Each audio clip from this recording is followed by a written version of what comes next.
welcome to the Irish Aesthete. Previously, I've been talking about a house called Dunsandle in County Galway and who might have been responsible for its design and decoration. Dunsandle was unquestionably one of the finest houses in this part of the country, a substantial mid-18th century Palladian mansion owned by the Daly family.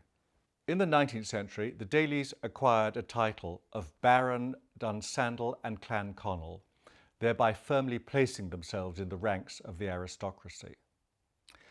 During that period and into the 20th century, life in the house went on as it did in many other such places, with frequent house parties. Note Dunsandle's visitors' book, how the guests' waits are recorded. However, behind the scenes, the story was slightly more complicated. The second Baron Dunsandle had no legitimate children.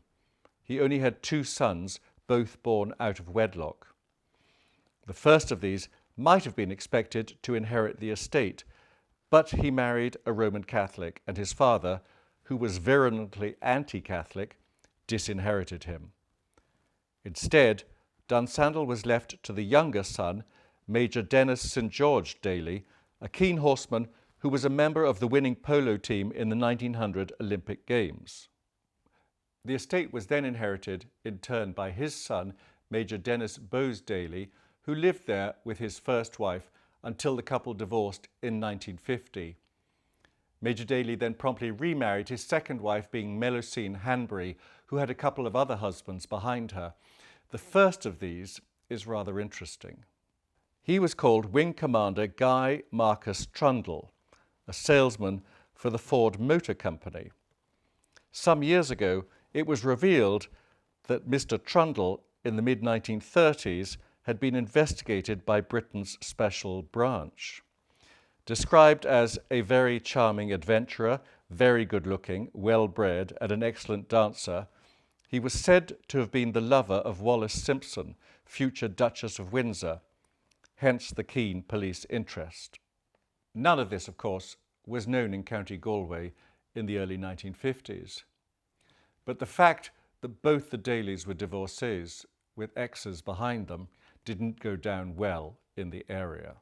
The couple were joint masters of the Galway Blazers, and it seems the local Catholic clergy urged everyone to boycott the hunt, thereby alienating the Dalys.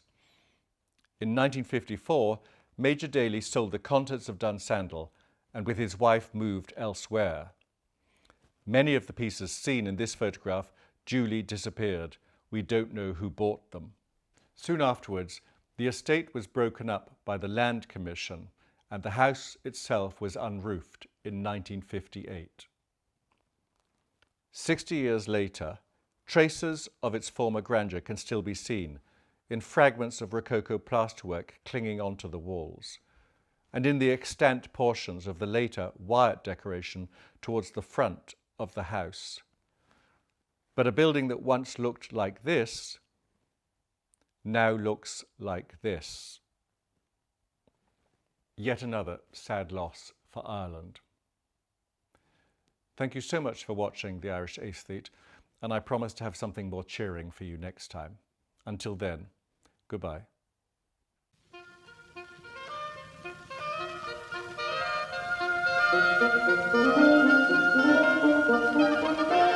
Thank you.